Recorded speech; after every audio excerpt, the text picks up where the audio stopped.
Magandang umaga mga kasaka. So ngayon po ay field monitoring. Narito ho tayo sa ating palayan.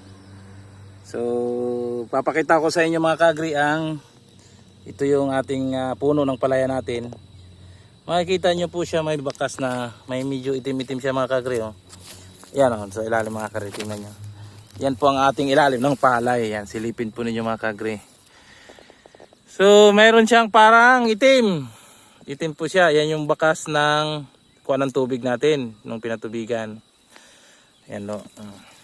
Yan po sa ilalim natin ha.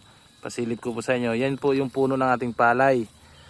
Ay kung ako'y tatanong din kung bakit siya ganyan, ay iyan po tayo may sinubukan.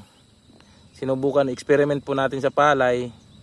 Yan po'y pinahingi sa atin. Comment down below lang kung kayo'y interesado rin sa aking ginagawa. Nag-i-experiment po tayo. Kung kayo po interesado, i-comment na lang ninyo.